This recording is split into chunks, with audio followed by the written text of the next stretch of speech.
linguistic will in block letter or capital letter, so L with a small letter. So is there any difference between two?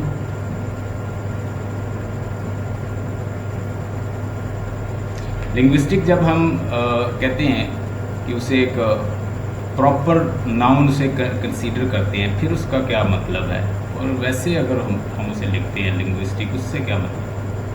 So do you have any idea?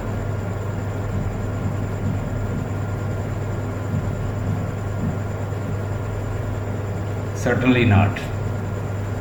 जब हम लिखते हैं ना linguistic capital letter के साथ, यानी उसमें capital letter L आता है, तो उसका मतलब होता है कि एक general principle of human language, यानी ह्यूमन लैंग्वेज के जितने भी एस्पेक्ट्स हैं हम उनको देखते हैं, तो उसमें कोई स्पेसिफिक लैंग्वेज नहीं आती।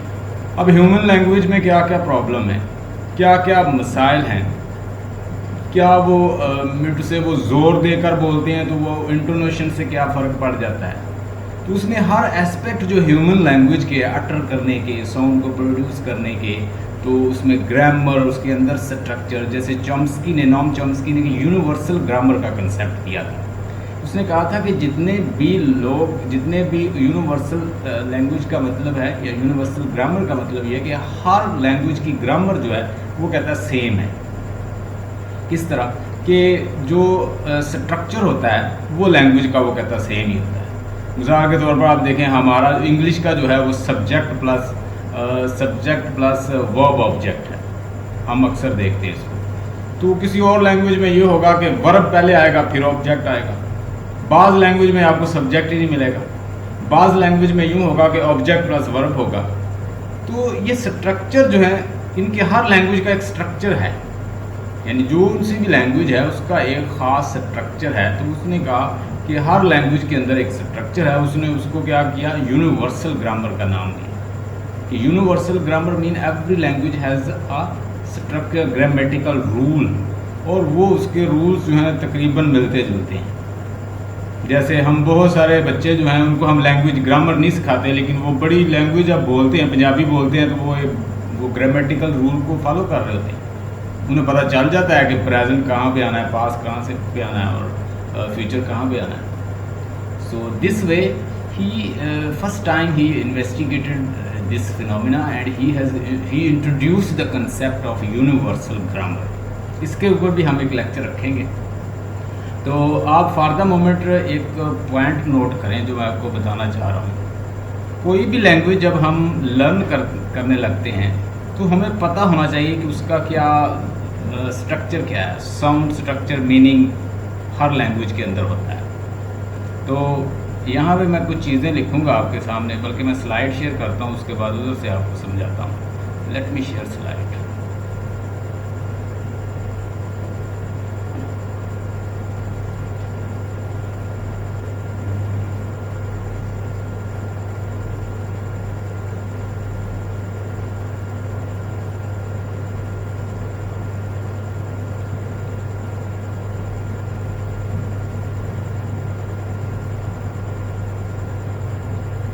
हर लैंग्वेज के अंदर जब हम लिंग्विस्टिक की स्टडी करते हैं तो लिंग्विस्टिक के अंदर ये चीज़ें होती हैं, साउंड, स्ट्रक्चर एंड मीनिंग। यानी ये है साउंड है, और ये उसका स्ट्रक्चर है, और ये उसके मीनिंग्स हैं। अब मीनिंग में क्या क्या आती हैं वो सारी चीज़ें मैं आपको बताता हूँ। जब हम कोई भी लैंग्वेज स्टडी करते हैं उसके अंदर क्या होता है, साउंड। मैं एस लिख रहा हूँ क्योंकि लिखने में यहाँ दुश्वारी है, तो एस से मुराद साउंड है। आप चाहें तो इसको लिख लें। एक उसका फिर उसके साथ होता है स्ट्रक्चर, या उसे ग्रामर कह लें, स्ट्रक्चर कह लें, सेम ही है। मैं एस और जी लिख रहा हूँ, आप इसको स्ट्रक्चर लिख लें। तीसरा जो होता है उसका मीनिंग, मैं उससे एम लिख रहा हूँ क्योंकि यहाँ पे लिखना थोड़ा साउंड। लैंग्वेज के अंदर क्या होता है, साउंड, स्ट्रक्चर, ये जो बना हुआ है ये देखें, और उसका meaning.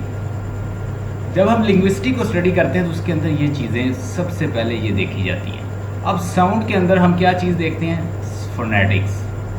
Phonetics basically it study the sounds, the sound and sound transcription, sound in a general form. Mean to say जब हम फोनेटिक को स्टडी करते हैं तो we study general sound human vocal cord can produce. मिसाल के तौर पर अब मैं ये नहीं कह सकता कि ये अरबिक फोनेटिक्स है, ये इंग्लिश फोनेटिक्स है, ये उर्दू फोनेटिक्स है, ये पोर्तुगीज़ फोनेटिक्स है, ये स्पेनिश फोनेटिक्स है। फोनेटिक्स सेम होगा। दूसरे लफ्ज़ों में मैं कहता हूँ कि it's a general study about the sound of the human language, it's not language specific. Phonetics और फोनोलॉजी में बच्चों को अक्सर डिफरेंस का पता नहीं चलता, कंफ्यूज्ड रहते हैं। In phonetic we see place of articulation and articulators. Our mouth is in fact factory to sound produce. Factory to sound produce. हमारा जो माउथ है, it's in fact a factory or a box to speak endless sound. बहुत ज़्यादा countless sounds जो है वो produce कर सकता है। तो अब सारी साउंड जो है वो हर लैंग्वेज में तो नहीं इस्तेमाल होती। अब इंग्लिश के अंदर कितनी साउंड है? Who will tell me? So how many sounds are English language? English language के अंदर 44 साउंड है। कितनी साउंड है? 40। और जिसमें से 20 साउंड जो हैं वो हमारी वावल साउंड है। अगर आपसे कोई पूछ ले how many sounds are in English language, you will say there are 44 sounds. और उसमें क्या है? 20 जो है वो वावल हैं और 24 क्या है? वो कॉन्सोनेंट साउंड है। तो let's see what is the difference between consonant and vowel. So when we produce sound without any obstruction or structure through our vocal or mouth, it will be known as vowel. यानी ऐसी sound जो बगैर किसी structure, बगैर किसी रुकावट, obstruction के हम produce, A E I O you, ये तो वैसे लेटर हैं। इसके अलावा साउंड्स हैं इसकी, वो सारी साउंड्स जो हैं वो 20 नंबर है, वावल साउंड्स है। लेटर उसके 5 है।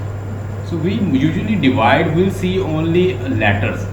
हम लेटर में देखते हैं और लेटर 5 हैं, और डब्ल्यू और Y sometime semi vowel consider होते हैं। Sometime they are vowel, sometime they are consonants, so they are semi vowel. तो अब ये 5 जो हैं, अब 5 में क्या है? ए ई आई ओ यू। अगर आपसे कोई पूछे, यूजुअली अगर किसी बच्चे से पूछे तो वो आपको बता देगा 5 जो हैं वो वावल है। सो 5 तो वो लेटर वाइज हैं, वो उसके यानी हम जब अल्फ़ाबेट को देखते हैं इंग्लिश है वो, तो उसके लिहाज से हम उसको बता देते हैं कि भाई उसमें 5 जो हैं वो वावल है, 5 लेटर्स का बता देते हैं। But we have to tell about the sound. This linguistic is very vast field.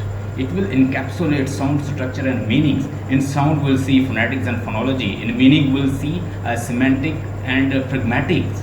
In structure we'll see morphology and syntax. When we see the inflectional morphemes, bound morphemes, free morphemes, ये बड़ी deep study है। Morphology के अंदर हम देखेंगे कि ऐसे morpheme जो इंडिपेंडेंट है, जो फ्री हैं, जो खुद आज़ाद खड़े हो सकते हैं। जैसे एस है तो एस मैं लिखता हूँ, मसलन मैं लिखता हूँ कि आर्म्स, ठीक है। एस का इजाफा कर दे तो वो बहुत सारी चीज़ें बन जाती हैं, यानी प्लूरल बन जाता है। अब एस जो है वो केला मैं कहता रहूँ एस कहता रहूँ तो एस का कोई मीनिंग नहीं, वो एक बाउंड मार्फीम है। But once it will be added with free morpheme, it will start giving you meaning. वो आपको कोई मीनिंग दे देगा। तो मार्फीम को भी फिर आगे डिवाइड किया जाता है, उसमें हम बाउंड मार्फीम फाइंड करते हैं, ठीक है। उसके अंदर हम इंडिपेंडेंट जो फ्री मार्फीम है वो फाइंड करते हैं, उसके स्ट्रक्चर को देखते हैं, आलो माफ को देखते हैं। उसके ऊपर कुछ लेक्चर मेरे पहले भी अपलोडेड हैं, वो आपने ज़रूर सुनने। अच्छा जी, फोनेटिक्स जो है, फोनेटिक्स जो है एक जनरल ह्यूमन स्पीच साउंड जितनी भी माउथ प्रोड्यूस कर सकता है, ह्यूमन बीइंग प्रोड्यूस कर सकते हैं, वो सारी एक जनरल स्टडी है, sorry language, not language specific. You will say that it is not language specific, rather it is a general study of human speech sound. यानी जितनी भी sound human vocal cord produce कर सकते हैं, उन सब की स्टडी जो है वो फोनेटिक्स कहलाती है। और फोनेटिक्स के हम अंदर देखेंगे manner of articulation, place of articulation. Manner of articulation में हम देखेंगे ये फ्रीकेटिव साउंड है, ये प्लॉसिव साउंड है। प्लॉसिव का मतलब होता है फा जैसे एकदम इंसान के माउथ से हवा बाहर आती है, उसको कहते हैं प्लॉसिव, पफ अप होकर। फा साउंड जो है, फा, आप फा कहें तो आपको फील होगा कि ऐसे एकदम प्लॉसिव साउंड में, ऐसे जैसे ब्लास्ट होके साउंड हुआ, फा फा। तो आपको खुद आप you can see that the sound is just coming out plosively, एक प्लॉसिव फॉर्म में आपके माउथ से वो आ रही, वो उसे हम कहेंगे मैनर जो उसका बनेगा प्लॉसिव। फ्रीकेटिव जब साइडों से, लिटरलाइजेशन जब अंदर ही हवा रहती है तो उसको लिटरलाइजेशन कहते हैं। ये सारे मैनर ऑफ आर्टिकुलेशन है। अब प्लेस ऑफ आर्टिकुलेशन भी है, फोनेटिक्स के अंदर हम स्टडी करेंगे। प्लेस ऑफ आर्टिकुलेशन कौन कौन से? कुछ साउंड जो है वो नाक से, न म, आप कहें न म, आपको ऐसे फील होगा कि मेरे नाक से साउंड आ रही है, ठीक है। अब कुछ भी ऐसी साउंड है, ये हमारे जो अगले दांत हैं इसके पीछे थोड़ी सी उभरी हुई जगह होती है, उसको कहते हैं अल्वेलर रिज। जैसे मैं आपसे बोलूं टोल्ड, बोले टोल्ड, आपको ऐसे लगेगा मेरी टिप ऑफ टंग जो है अपर लीफ के पीछे जो उभरी हुई जगह है उसको टच कर रही है। ठ ड ड और ठ साउंड जो है वो मेरे साथ बोले, ड ठ। You will feel that your tip of the tongue is touching the alveolar ridge, इसको कहेंगे अल्वेलर साउंड। अच्छा, एक साउंड और है उसे कहते हैं ख ख। ये इंसान के माउथ के अंदर आप देखें आप तो आपके अपर एक राउफ उसके जैसे माउथ की जो छत है ऊपर, इसमें जो सख्त जगह है आप अपनी ज़बान से फील कर सकते हैं। मैं अब आपको दिखा नहीं सकता, अजीबोगरीब लगेगा। अब आप खुद फील करें, आपका जो माउथ का ऊपर हिस्सा है इसे कहते हैं पैलेट, और ये डिवाइडेड है। एक हिस्सा है सॉफ्ट पैलेट और एक है इसका हार्ड पैलेट। जब आपकी जो ज़बान है अगर वो सॉफ्ट पैलेट को टच करेगी तो कोई और साउंड प्रोड्यूस करेगी, अगर वो हार्ड पैलेट को टच करेगी तो कोई और साउंड प्रोड्यूस करेगी, उसको कहते हैं पैलेटल साउंड। मैं आपको बता रहा हूँ कि एनाटॉमी बता रहा हूँ स्पीच की, कहाँ कहाँ से प्रोड्यूस होती है। अच्छा, आप बोले cat, I have seen a cat, it was looking very beautiful, I have seen a cat, तो ऐसे लगेगा जो आपकी ज़बान का पिछला हिस्सा है वो सॉफ्ट पैलेट को टच कर रहा है। cut, cut। तो ये है डिफरेंस। ये हम प्लेस ऑफ आर्टिकुलेशन की बात कर रहे हैं। We are talking about the place of articulation, यानी जब हम बात करेंगे, मैं यहाँ पे लिख देता हूँ आपको,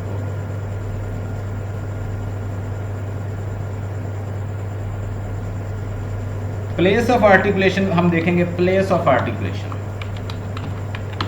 place of articulation,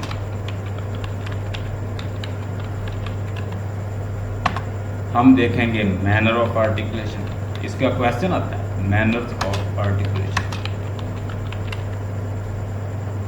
articulation. So place of articulation, manner of articulation मैंने बताया प्लॉसिव हो सकता है, लिटरलाइजेशन हो सकता है, और उसके अलावा एक और मैंने बताया था, एक प्लॉसिव, एक लिटरलाइजेशन, एक अप्रॉक्सीमेंट होता है। तो ये सारे अंदाज हैं। एक फ्रीकेटिव होता है, एक अफ्रीकेटिव होता है। यानी मैनर ऑफ आर्टिकुलेशन में क्या क्या होता है, लिख लें, ये भी नीचे में लिख देता हूँ। मैनर ऑफ आर्टिकुलेशन में क्या होगा, प्लॉसिव साउंड्स हम देखेंगे कौन कौन सी है, कैसे प्लॉसिव फॉर्म में आती है। और दूसरा फ्रीकेटिव, जब साइडों से ऐसे साइडों से हवा फील हो, वी वी वी ऐसे साइडों से, ये fricative sound, we see. So when you feel that the sound and there is a vibration inside of your mouth, इन साइडों के से उसे हम कहेंगे फ्रीकेटिव। प्लॉसिव एक फ ठ फ तो इस तरह की साउंड जो होगी वो प्लॉसिव होगी। अब एक है अफ्रीकेटिव, अफ्रीकेटिव साउंड। ऐसी साउंड, कौन सी साउंड अफ्रीकेटिव होती है? ऐसी साउंड जो दोनों का मिलाप से बनी, यानी उसमें प्लॉसिव भी आए और उसमें फ्रीकेटिव दोनों मिलकर आए, तो उसे कहते हैं, वो मिक्सचर होता है। उसके बाद लिटरलाइजेशन जो मैंने बताई वो होती है, यहाँ पे प्लेस नहीं है, लिख लीजिएगा।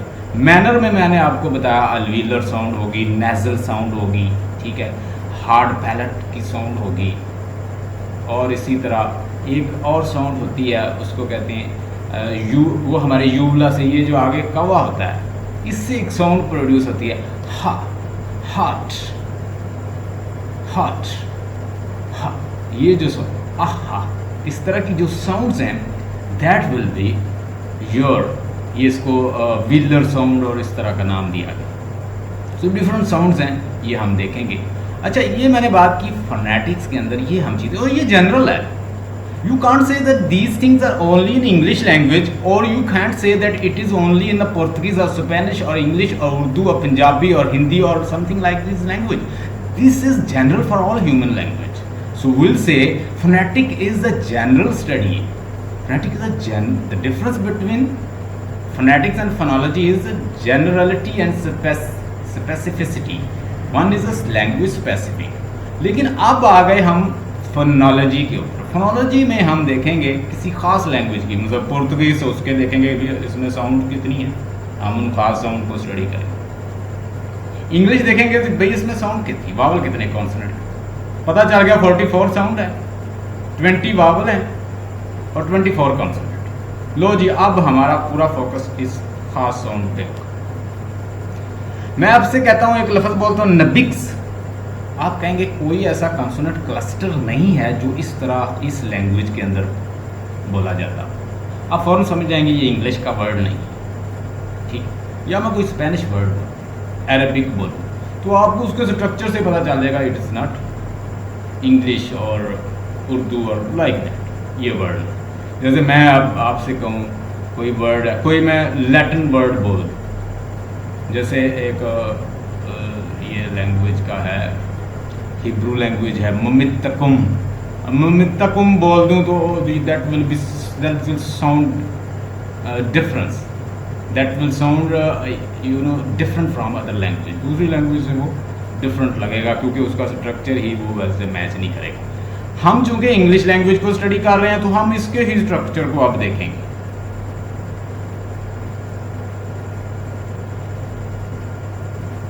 Okay, Madiha, Madiha is not over here. आप देख लें यहाँ पे हमें कोई मदीहा नहीं। 8 पार्टिसिपेंट आ रहे हैं, शकीला प्रेजेंट है, सैरिश प्रेजेंट हैं, सबा रशीद प्रेजेंट हैं, राबिया प्रेजेंट है, मरियम है, और अगर कोई आ रहा है अप्रूवल में तो देखें इधर, मुझे तो कोई नज़र नहीं आता। फौजिया वलीद प्रेजेंट है। हाँ जी, जैसे ही कोई आता है तो मुझे बताइएगा। उन्हें वो अभी तक आई थिंक उनसे बना नहीं है, कहो कि हम सारे शो हो रहे हैं। She is trying, but She is trying. So as she, you know that as she connects with us, so I'll approve her. It's you know, मैं तो कहता हूँ सारे स्टूडेंट प्रेजेंट हो ताकि मुझे मेरी एफर्ट का फ़ायदा तो मिले। Okay, let's see. अच्छा, ये चीज़ें हमने देखी कि फोनेटिक्स क्या होता है। ये टोटली टेक्निकल चीज़ें हैं, मैं इसलिए आपको ये सारी समझा रहा हूँ, उसके बाद फिर हम आगे चलेंगे। ये बड़ा इंटरेस्टिंग सब्जेक्ट है, अगर समझ आ जाए, ना समझ आए तो बिलीव मी लोग कंफ्यूज रहते हैं। So you people are not going to get confused because you are with me. It's my subject. ये मेरा सब्जेक्ट है, मैंने इस पर बड़ी एफर्ट की है, तो मैं कोशिश करूँगा आपको वैसे लेकर चलूँ जैसे मैंने इसको लर्न किया। फोनेटिक्स एक जनरल स्टडी, और सारे ह्यूमन जितने भी हैं उनके वो जो साउंड प्रोड्यूस कर सकते हैं उनकी स्टडी। और जहाँ जहाँ मैं दूसरे लफ्ज़ों में कहूँगा कि phonology, phonetic is just phonetics get raw material. एक बंदा ना उसे बंदा कह रहा है यार जाके लकड़ियाँ लेकर आओ, जाओ यार तुम ऐसा करो आटा लेकर आओ, जाओ यार तुम ऐसा करो कि वो जिसमें हमने ये पकाना है वो लेकर आओ। ये सारा रॉ मटेरियल जो है वो इकट्ठा कर दे, और एक बंदा जो है वो जैसे फीमेल वो उसको कुक करके आपके सामने रख दे। हम कहेंगे कि फोनेटिक्स जो है वो रॉ चीज़ों को इकट्ठा करती है, फोनोलॉजी जो है उसको कुक कर देती है। बड़े मैंने सिंपल अंदाज में आपको बता दिया कि एक बंदा जो है वो सारा रॉ मटेरियल इकट्ठा करता है और एक उसको कुक करके आपने सामने रख, वो आपको बताता है ठा साउंड कहाँ पे आती है, ठा साउंड कहाँ पे आती है। ठीक है, ये इंग्लिश लैंग्वेज में कौन सी जगह पे यूज़ होती है, कि हम कैसे इसको यूज़ कर सकते हैं, वो सारी चीज़ें हम देखेंगे। Morphology, what is morphology? Now I am going to teach you about morphology. अब मॉर्फोलॉजी सर फोनोलॉजी को थोड़ा सा एक्सप्लेन कीजिएगा, phonology is not clear yet. Phonology असल में ना ये अभी तक हम इसकी असाइनमेंट हमने नहीं की, पर मैं आपको बता देता हूँ, फिर हम वो बड़ा डिटेल में चले जाएंगे, हमारा टॉपिक कुछ और है। मैं जस्ट एक जनरल ओवरव्यू दे रहा हूँ। फोनेटिक्स मैंने बताया कि ऐसा बंदा ले लें कि जो रॉ मटेरियल को इकट्ठा करता है, जितनी भी साउंड एक इंसान प्रोड्यूस कर सकता है या दुनिया के इंसान प्रोड्यूस कर सकते हैं, उन सारी साउंड की स्टडी जो है वो फोनेटिक्स है। Phonology is the language specific, English की और है, पुर्तगीज की और है, स्पेनिश की और है, और जितनी उसके अंदर साउंड्स हैं स्पेसिफिक जो IPA से अप्रूव्ड हैं और जो उनकी स्पेसिफिक साउंड्स है, उनकी स्टडी जो है फोनोलॉजी। आप समझ आई? बताइएगा मुझे, बस इतना ही, ठीक है। ज़्यादा कंफ्यूज नहीं होना, बस आप एक जनरल जो चीज़ें हैं ना उनको रखें, उसके बाद जब एक स्पेसिफिक इनकी असाइनमेंट आएंगी वो मैं फिर समझाऊंगा। आप बस अपने माइंड में इतना रखें कि जनरल स्टडी जो है, जितनी भी इंसान आप कितनी माउथ से प्रोड्यूस करें साउंड, उसको स्टडी करेगा फोनेटिक्स। मैंने अभी आपके सामने नबिक्स कहा, ये इंग्लिश का वर्ड नहीं है। फोन हम कहेंगे भाई ये हम फोनेटिक्स फोनोलॉजी में होंगे तो हम कहेंगे ये जी हमारी लैंग्वेज का नहीं है वर्ड, ये किसी और जर्मन का होगा, स्पेनिश का होगा, क्योंकि उसका स्ट्रक्चर जो है इसमें नहीं आता, ये साउंड ही नहीं है उसकी, उसका एक ख़ास साउंड, उसका एक ख़ास एक फॉर्म होती है उसकी। तो हम इन चीज़ों को जस्ट फोनेटिक्स जो है वो क्या है, एक जनरल स्टडी है। फोनोलॉजी वो लैंग्वेज स्पेसिफिक। जब हम फोनोलॉजी में आएंगे तो पहले तो लैंग्वेज देखेंगे भाई कौन सी स्टडी कर, दूसरा हम देखेंगे कि साउंड इसकी कितनी साउंड्स है, इसमें वॉवल कितने, इसमें कॉन्सोनेंट कितने हैं, इसका स्ट्रक्चर क्या है, ठीक है, इसका कॉन्सोनेंट या इसमें वॉवल कितने आ सकते हैं, आगे पीछे, वो सारी चीज़ें हम स्टडी करके उसको फिर उसको अप्लाई करते हैं। फोनेटिक्स ये चीज़ें नहीं देखता, फोनेटिक्स जनरली जितनी भी साउंड आती हैं ह्यूमन बीइंग की वो सारी स्टडी करता है। Hope you got the point. दूसरे लेवल पर आ जाए, दूसरे को ग्रामर भी कहते हैं, स्ट्रक्चर भी कहते हैं। उसके अंदर मजीद दो चीज़ें होती हैं, लेट्स सी क्या क्या होता है उसके अंदर। उसके अंदर एक होगा मॉर्फोलॉजी और एक है syntax. What is morphology, what is syntax? Who will tell me over here what is syntax? Syntax क्या है, मॉर्फोलॉजी क्या है? अच्छा जी, जब हम वर्ड लेवल, वर्ड की construction, morphology studies the construction and formation of the words, how words are formed, how they are constructed, and what kind of help we need in a way to combine or form word. We need prefix, we need suffix, we need postfix, we need infix. English में infix और ये इस तरह की चीज़ें नहीं आती, prefix और सफिक्स दूसरी दीगर लैंग्वेज में इनफिक्स और सेंटर फिक्स और इस तरह की बहुत सारी और लैंग्वेज हैं उनमें यूज़ होता है। हमारा फिर कंसर्न क्या होगा, being a linguist, specially being a linguist, और हमारी ये भी ड्यूटी नहीं है कि कौन सी लैंग्वेज अच्छी है कौन सी लैंग्वेज बुरी है। Being a linguist our duty to describe the language. हम लिंग्विस्ट हैं और हमारे नज़दीक सारी ज़बानें पहले तो सेम है, चाहे वो उर्दू हो, इंग्लिश हो, पुर्तगीज हो, स्पेनिश हो, जर्मन हो, whatever language comes to us we'll study and we will describe as it is our duty। होता यूँ है कि हम बताते हैं मैं लिंग्विस्ट हूँ, people will say that how many language do you speak, are you polyglot, आप बहुत सारी लैंग्वेज बोलते होंगे अगर लिंग्विस्ट हैं। no, it's not his job to learn many language, his job is to describe the language। अब descriptive और prescriptive grammar एक अलग से असाइनमेंट बनेगी।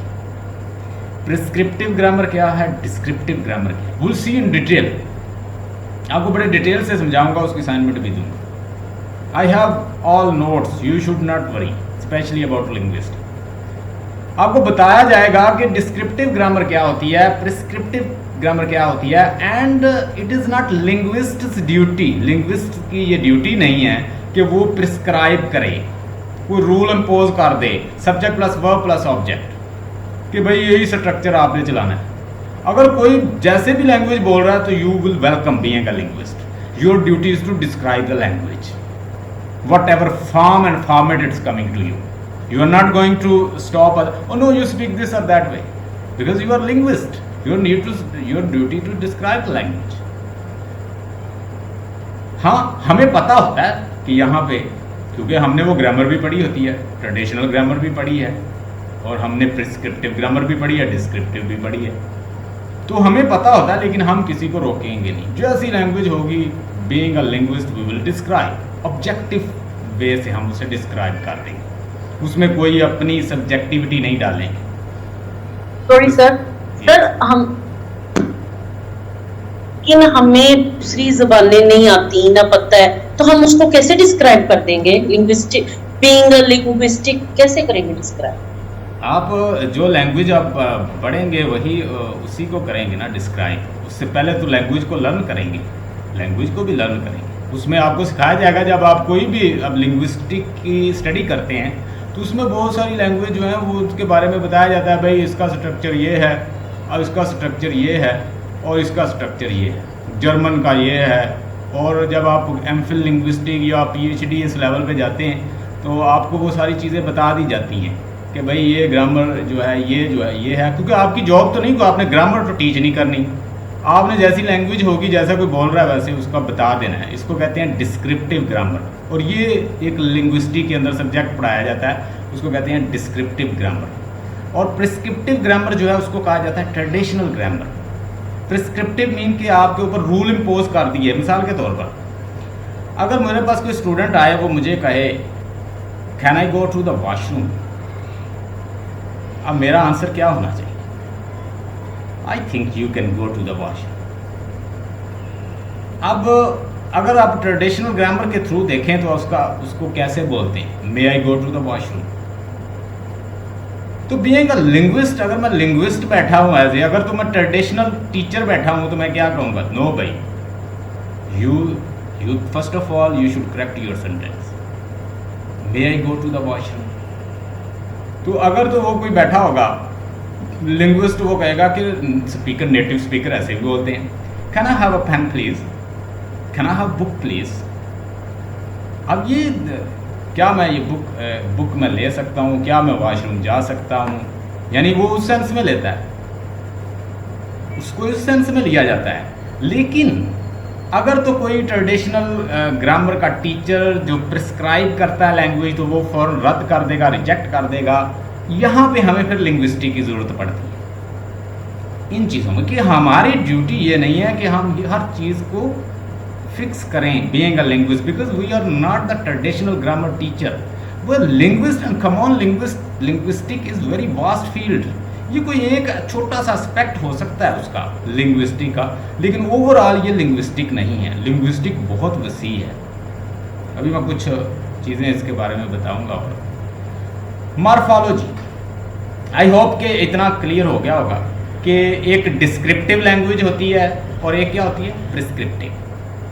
डिस्क्रिप्टिव में क्या होती है? डिस्क्रिप्टिव के अंदर जैसी है वैसे आपने डिस्क्राइब कर देनी है, ये एक लिंग्विस्ट की ड्यूटी है। जबकि प्रिस्क्रिप्टिव में क्या है कि रूल इम्पोज कर दिए जाते हैं, इस रूल से इधर उधर हटेगा तो फ़ौरन बोलेगा टीचर, फ़ौरन वहाँ पे करेक्शन होगी कि भाई ये यहाँ पे तुमने गलत कर दी।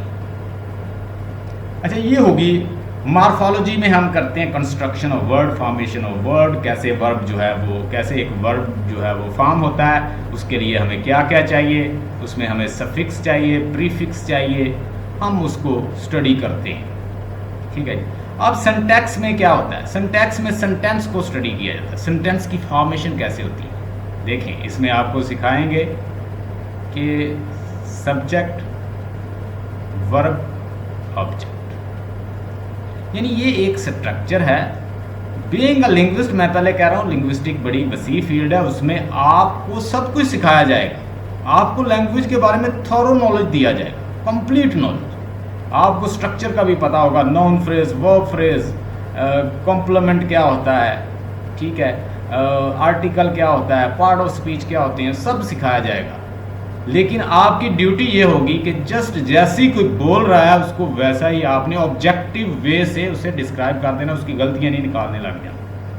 ये तो मैंने जॉब बताई है लिंग्विस्ट की, लेकिन एक लिंग्विस्ट जो है वो मल्टीपल जॉब कर सकता है। उसकी आगे मैंने फील्ड भी एक असाइनमेंट में बताई है कि वो एज अ डिक्शनरी राइटर जो है लिक्सिकोग्राफी का वर्क कर सकता है, वो एक डिक्शनरी राइट कर सकता है, वो एज एम्बेसडर काम कर सकता है, वो एज अ डिक्टेशन देने के लिए काम कर सकता है किसी फील्ड में, वो लॉ के अंदर आ सकता है। उसकी बहुत सारी फील्ड्स हैं, आप बहुत सारी फील्ड में जा सकते हैं। इसके बाद एमफिल पीएचडी करके लोगों की हेल्प कर सकते हैं एडिटिंग करने में। पता सब होता है लिंग्विस्टिक, जब लिंग्विस्टिक पढ़ते हैं तो लिंग्विस्ट को लैंग्वेज के बारे में सारा कुछ सिखाया जाता है।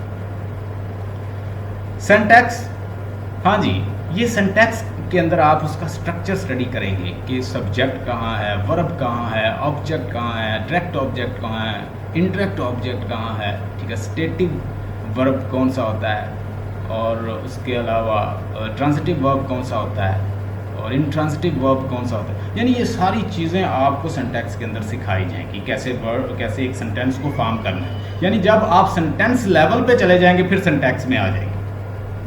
उसमें आप देखेंगे कि फ्रेज़ क्या होता है, ठीक है, क्लॉजेस क्या होती हैं, सेंटेंसेस क्या होती हैं, कंपाउंड सेंटेंस कैसे फॉर्म होते हैं। ये सारी स्टडी जो है आपको इसमें करवाई जाएगी। ये भी आगे फिर बहुत वसी फील्ड है। It's of spring of you can say linguistic. उसके बाद सिमेंटिक में आ जाएं तो हम फिर मीनिंग की स्टडी करते हैं। ये भी लिंग्विस्टिक की एक फील्ड है। Semantic, we study the sound, we study the semantic sense, different sense of the words, sentence, कि एक सेंटेंस जो है वो कितने मीनिंग देता है, एम्बिगुटी कहाँ कहाँ है। मिसाल के सिमेंटिक में हम शी लव्स हर बॉयफ्रेंड, अब यहाँ पे कन्फ्यूजन आ जाएगी और इसको एड्रेस करेगा सिमेंटिक की field. She loves her boyfriend, वो अपने बॉयफ्रेंड से प्यार करती है या अपनी फ्रेंड के बॉयफ्रेंड से प्यार करती है, कन्फ्यूजन आ गई। फिर यहाँ पे देखी जाएगी कॉन्टेक्चुअल, सिचुएशनल और एनाफोरिक और कैटाफोरिक मीनिंग्स। यहाँ पे फिर ये चीज़ें देखी जाएंगी और ये फर्दर सिमेंटिक और लिंग्विस्टिक की फील्ड है ये भी। उसके बाद प्रेग्मेटिक, वी सी प्रेग्मेटिक कि एक सेंटेंस जो है वो ख़ास सिचुएशन में क्या मीनिंग देता है। कॉन्टेक्चुअल और कॉनोटेटिव मीनिंग क्या है किसी चीज़ के, सिचुएशनल और कॉन्टेक्चुअल लेवल पे फिर मीनिंग देखा जाता है। इसमें हम डिस्कोर्स को स्टडी करते हैं। एक क्या है, एक टेक्स्ट का मीनिंग क्या है, कौन सी जगह पे खड़े होकर उसने वो बात की थी, उसमें हम कॉन्टेक्चुअल और उसके सिचुएशनल और सराउंडिंग कौन लोग बोल रहे थे, तो इस लेवल पे ये चली जाती है बात। इसमें हम प्रेग्मेटिक को स्टडी करते हैं। और बहुत सारी फील्ड हैं, फिर लिंग्विस्टिक की एक फील्ड नहीं है जिसमें मैंने वर्क किया है। Neurolinguistic, language aphasias, Broca aphasia and Wernicke's aphasias, neurolinguistic, clinical linguistic, ये सुनते जाए, नीचे मैंने लगाए भी हुए, कॉर्पस लिंग्विस्टिक, फोरेंसिक लिंग्विस्टिक, ये इसकी फील्ड हैं, आप इसमें वर्क कर सकते हैं। और कंप्यूटेशनल लिंग्विस्टिक, हिस्टोरिकल लिंग्विस्टिक, और फिर इसको कंफ्यूज ना करें खुद को कि जी लैंग्वेज लिंग्विस्टिक जो है वो कंपैरेटिव फिलोलॉजी इसे कहते हैं। फिलोलॉजी होता है लैंग्वेज की हिस्ट्री की स्टडी। अब किसी खास लैंग्वेज की ये स्टडी नहीं है, पहली तो बात ये। कंपैरेटिव फिलोलॉजी भी नहीं है लिंग्विस्टिक का एक छोटा सा एस्पेक्ट हो सकता है हिस्टोरिकल लिंग्विस्टिक, लेकिन लिंग्विस्टिक खुद बहुत वसी है।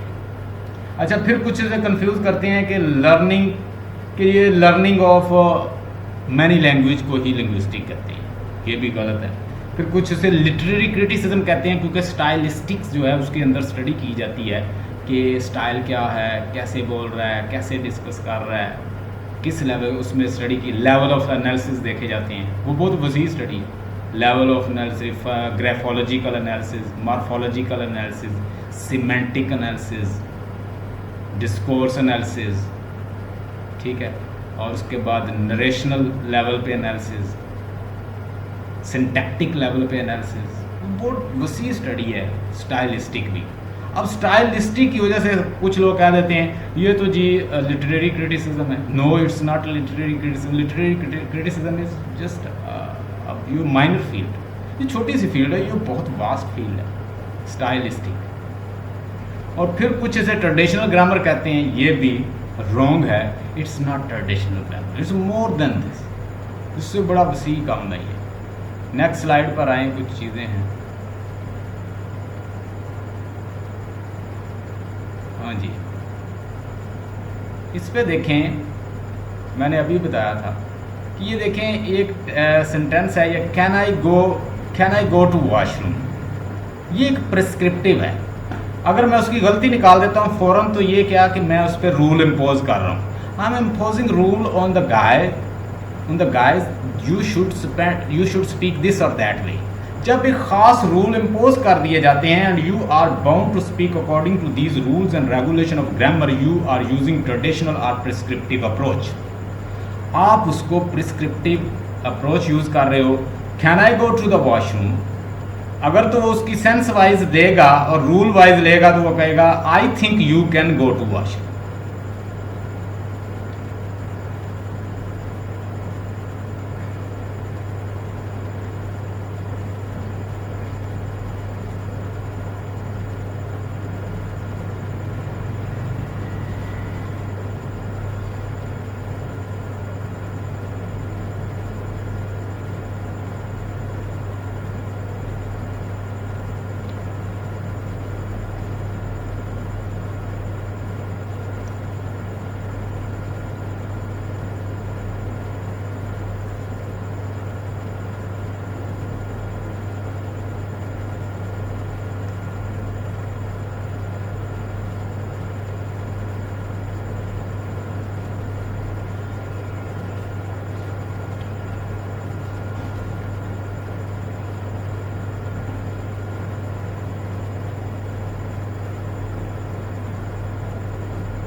Welcome back.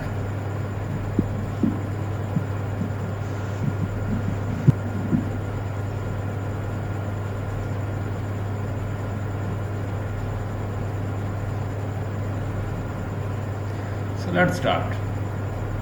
अब यहाँ पे आप देखें तो ये जो सेंटेंस है ये क्या है फौजिया, ये जो सेंटेंस है ये है प्रिस्क्रिप्टिव, कि मैंने फ़ौरन उसकी गलती निकाल दी, भाई कैन नहीं यहाँ पे आएगा, यहाँ पे मे आएगा। और अगर मैं डिस्क्राइब करूँगा तो मैं ये देखूँगा कि नेटिव स्पीकर ऐसे भी यूज़ करते हैं, वो मे भी कहते हैं, वो कैन भी कहते हैं, वो डिफरेंट मॉडल वर्ब्स जो हैं उनको यूज़ कर लेते हैं। मॉडल वर्ड्स जो हैं उनको यूज़ करके उनको इस्तेमाल करके वो अपनी सेंस को कन्वे कर लेते हैं। So this way I am using descriptive approach. अगर मैं उसको एज इट इज़ डिस्क्राइब कर देता हूँ, उसकी गलती नहीं निकाल रहा, तो I am using descriptive approach. So here is a prescriptive approach. यहाँ पे प्रिस्क्रिप्टिव है कि उसकी गलती निकाल दूँ, उसे कहो भाई ये नहीं मे आएगा, क्योंकि ग्रामर का रूल है। It is a traditional grammar, इसको कहते हैं ट्रेडिशनल ग्रामर। और इसको क्या कहते हैं, जो उसने ग्रामर का नाम दिया था डिस्क्रिप्टिव ग्रामर, नोम चॉम्स्की इसको नाम दिया था। So let's see next slide. ये है जो मैं आपको दिखाना चाह रहा था। अब यहाँ पे देखें, एक मेरा लेक्चर और पढ़ा हुआ है, उसमें भी मैंने ये डिफाइन किया है कि अगर आप अपने लफ्ज़ों में अगर किसी के पास कोई डेफिनेशन है लैंग्वेज की, तो वो डिस्क्राइब कर दें, यानी वो मुझे बता दें, एज इट इज़ बता दें। फिर मैं आपको बताता हूँ कि लैंग्वेज क्या होती है।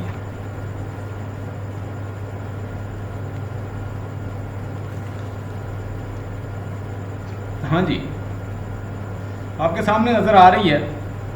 इसको पढ़ के अपने लफ्ज़ों में कोई आप में से पार्टिसिपेंट कोई एक डेफिनेशन, अपनी डेफिनेशन बना के दिखा दे कि ये लैंग्वेज को मेरे नज़दीक ये कहा जाता है। What is language? If I simply ask what is language, क्योंकि हम सारा दिन लैंग्वेज बोलते हैं। एक वर्कर से लेके एक एडमिनिस्ट्रेटिव पोस्ट पे बैठा हुआ जो 20वें ग्रेड का या कोई ब्यूरोक्रेट है, वो सारे लैंग्वेज का प्रॉब्लम तो हर किसी को है। एक न्यूरोलॉजिस्ट को भी है, एक क्लिनिशियंस जो है उसको भी है, और एक बंदा जो डॉक्टर है उसको भी है, टीचर को भी है, प्रोफेसर को भी है, एक इंजीनियर को भी है। सो एक a person worker like a labourers, so even laborer they face it and they also devise their own language. sometime उसको पिजन और खरोल कहा जाता है, वो अपनी ज़रूरत के लिए भी लैंग्वेज बना लेते हैं बाहर जाके। अब मेरे बहुत सारे जो दोस्त हैं वो सऊदी अरेबिया चले गए, मैं तो यानी पढ़ गया तो मैं पढ़ाने लग गया, लेकिन मोस्टली मेरे जो साथी, मेरे जो क्लास फेलो थे, कुछ नहीं पढ़ सके तो वो सऊदी अरेबिया होते हैं। तो मुझे अक्सर कहते हैं, मैं उनसे पूछता हूँ कि यार जब आप सऊदी अरेबियन लोगों से या जो फॉरेनर्स होते हैं उनसे बोलते हैं तो कैसे? वो कहते हैं जी हम मिला जुला के ना, हमने यानी मिक्स्ड मेथड एक यूज़ करके हम अपना मतलब समझा लेते हैं। मिसाल के बाद थोड़ी सी अरबी इस्तेमाल कर ली, उर्दू इस्तेमाल कर ली, उनकी लैंग्वेज कोई इंग्लिश इस्तेमाल कर ली, ठीक है, कोई और लैंग्वेज कोई है तो कोरियन साथ हैं तो उनको भी कहता है, ऐसे मिला जुला के हम वर्ड्स बोल देते हैं। तो फिर मैंने उसके बारे में डीप स्टडी किया तो उसको कहते हैं खरोल और पिजन, प्रोफेशनल पीपल फॉर। और ये कैसे इसका वजूद आया था? इसका वजूद ऐसे आया था कि अंग्रेज़ों ने जब डिफरेंट जगह पे अपनी कॉलोनीज़ बनाई तो उन्हें वर्कर की ज़रूरत थी। तो वो वर्कर्स को अपनी बात, चूँकि उन बेचारों को ज़रूरत होती थी कि वो उनसे सैलरी लेने के लिए, बातचीत करने के लिए, नज़दीक होने के लिए, तरक्की करने के लिए, वो उनकी लैंग्वेज तो नहीं सीख पाते थे। कुछ वो पंजाबी, कुछ उर्दू, कुछ हिंदी, कुछ इस तरह की लैंग्वेज मिला के वो अपनी बात कन्वे करते और वो अपनी बात जो है वो बता लेते, और जो बता लेता अच्छी तरह से वो उसकी गुड बुक्स में आ जाता, वो उसको तरक्की दे देते। तो उससे एक लैंग्वेज फॉर्म हुई, उसे उन्होंने नाम दिया pidgin, creole. Hope you got the point. The definition of language, what is definition? Nobody will tell me. आप में से कोई भी नहीं बताएगा मुझे लैंग्वेज की कोई डेफिनेशन। प्लीज लैंग्वेज की डेफिनेशन बताएं अपने लफ्ज़ों। सर मैं बताऊं? बताएं। Sir, the way yani the way how we express our feelings or expressions, or how we can communicate to others. It is called language. ठीक है, गुड। कोई और? यानी ये एक पार्शियल डेफिनेशन है, लेकिन डेफिनेशन तो की है ना, बड़ी ठीक है, अच्छी बात है। और nobody will tell me Verbal signs to convey your meaning. Verbal signs to convey the meaning. very good. Anybody else? Maida, and there is another Shakila, and we have other participants, very competent participants over here. They should contribute. Language may be defined as expression, thought by the means of speech sound. Very good. At least you people have tried. I appreciate your effort. तो मेरे नज़दीक अब सुन लें, जो मैंने भी एक ऐसे ही लैंग्वेज की डेफिनेशन की अपनी तरफ से। लैंग्वेज इज़ accumulation का मतलब होता है collection. Language is accumulation of shared meanings. ये एक ऐसा कलेक्शन है शेयर्ड मीनिंग्स का। और लैंग्वेज जो है एक बंदा नहीं बोल सकता। अकेला मैं बोलता रहूँ तो लोग कहेंगे पागल। तो लैंग्वेज के लिए बंदे चाहिए जिनके साथ हम कॉन्वर्सेशन करें। हम लैंग्वेज, मैंने बताया था कि language the object and the name we have given, object और उनके नेम के दरमियान जो रिलेशन हमने कायम किए हुए हैं वो सारे आर्बिट्रेरी हैं। इंसान जब इस दुनिया में आता है वो लैंग्वेज खाली स्लेट होता है। हम जो लिख देते हैं वो वैसा बोलता है। आप एक बच्चे को, आप में से कितने बंदे यही सोच रहे होंगे कि भाई लैंग्वेज जो है वो हम पीछे से लेके ही आते हैं। जब पैदा होते हैं उस वक्त ही लैंग्वेज, अब भाई अगर हम उस वक्त लैंग्वेज लेकर आते हैं ना पीछे से, तो फिर हम पैदा होते ही बोलना शुरू हो जाते हैं। इसका मतलब है when child borns and he comes in this world, he is just a blank slate and it is a society that writes. ये सोसाइटी होती है जो उसकी स्लेट पे जो मर्जी लिख दे। अच्छा लिख देंगे वो अच्छा करेगा, बुरा लिखेंगे वो बुरा करेगा, जैसा उसे सिखाएंगे वो ऐसा हो जाएगा। मैंने कहा था अनकॉन्शियसनेस के अंदर हमारा जो अनकॉन्शियस है वो बहुत कुछ चीज़ों से फॉर्म होके बनता है। सोसाइटी, पॉलिटिक्स, अदारे, इंस्टीट्यूशंस, टीचर्स, हमारी सोसाइटी, पेरेंट्स, हमारे ब्रदर्स, हमारे एल्डर्स, वो सारे मिलजुल के उसके ऊपर लिख देते हैं। वो बेचारा अच्छा सोचना चाहे भी तो नहीं सोच सकता, क्योंकि उसके ऊपर जो लिख दिया वो वैसा ही है। उसने मीनिंग्स भी वैसे दिए हुए हैं। उसने अपनी एक एक्चुअल रियलिटी बनाई हुई है, किसी और की और है। फिर वो ऐसे कुछ इतने डॉगमेटिक बना दिए, किसी को तो बेचारों पे इतना जुल्म करते हैं लोग कि उनको डॉगमेटिक बना देते हैं।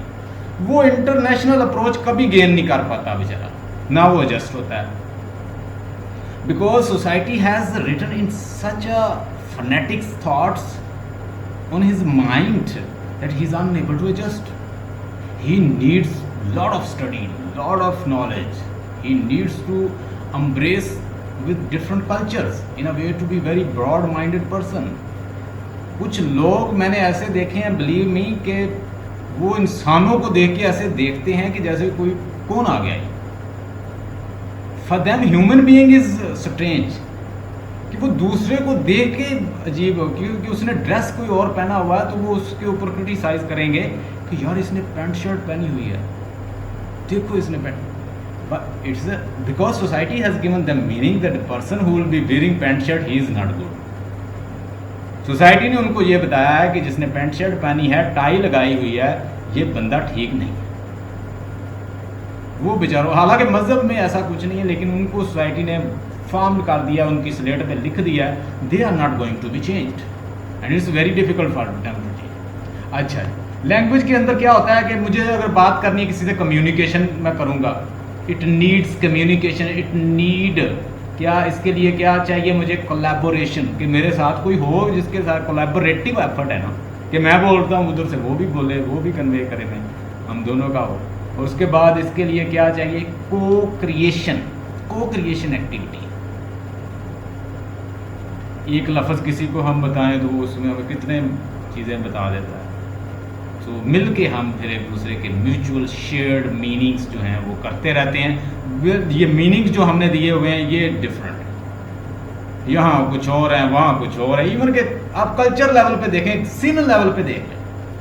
अच्छा जी, आपके यहाँ जब किसी की डेथ होती है, गाना बजाना उसको हराम कहा जाता है। मैं आपको ऐसा कल्चर दिखा सकता हूँ कि जिस पे जब डेथ होती है तो वो उसे ऐसे ही दफनाते हैं शहाना अंदाज से जैसे कोई पैदा होता है। बिगल बजाई जाती है, बाजे बजाए जाते हैं, फायर किए जाते हैं। इवन कि हमने पढ़ा शिनोवा एचबी का एक नावल था थिंग्स फॉल अपार्ट। जब उस बूढ़े की डेथ होती है तो फायरिंग और शराब पी जाती है। फौजिया ने पढ़ा शिनोवा एचबी का जो नावल है थिंग्स फॉल अपार्ट। जब वो उस बूढ़े शख्स की डेथ होती है तो वो उसी के ऊपर वो शराब पीता है, फायरिंग करता है। तो इट मीन कि उनके कल्चर में जब किसी की डेथ होती है और वो अपनी एज पूरी करके मरता है तो वो रोते नहीं हैं, वो कहते हैं ये बड़ा कामयाब जर्नी करके गया है। भाई अपनी उम्र जो है 80 90, यहाँ पे 100 साल बंदे की डेथ हो तो हम फिर भी रो रहे होते हैं। यानी हमारा कल्चर, हमने मीनिंग कुछ और दी, उन्होंने कुछ और दे दी। Meanings are varied from culture to culture, place to place, person to person. किसी के लिए कुछ और मीनिंग है, किसी को तो क्योंकि हमारी सोसाइटी, कल्चर, हमारी सराउंडिंग, हमारे पेरेंट्स, हमारे ब्रदर, हमारे एल्डर्स, हमारे ओल्डर्स, हमारे सराउंडिंग, हमारे जो लोग हैं, कास्ट सिस्टम, ये सारे कंट्रीब्यूट कर रहे होते हैं मीनिंग्स में। और फिर ये शेयर्ड हम करते हैं एक दूसरे के साथ। उसके लिए हमें कम्युनिकेशन चाहिए, कोलैबोरेशन चाहिए, कनेक्शन चाहिए, स्पीकिंग चाहिए, को क्रिएशन चाहिए। तो मैंने इसकी डेफिनेशन की है language is accumulations of the shared meanings, यानी उसे लैंग्वेज कहते हैं। अब यहाँ पे बहुत सारे लोगों ने बहुत सारी डेफिनेशन की है, वो हम देखते हैं। एक डेफिनेशन है आपके सामने, देखें। Language is a system of arbitrary vocal symbols use for human communication. अब यहाँ पे देखें कि उसने लैंग्वेज की डेफिनेशन यहाँ पे क्या की है कि system of arbitrary vocal symbol. Arbitrary not having logical relation, कि जो ऑब्जेक्ट को नाम मिला है, जो वो असल ऑब्जेक्ट है।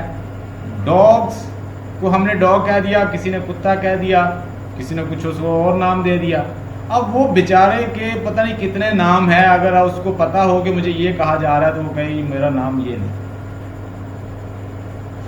कैट को कैट हमने कह दिया, किसी ने बिल्ली कह दिया, किसी ने क्या कह दिया। यानी हमने हर जगह, हर सोसाइटी ने अपने अपने नाम दिए। There is no.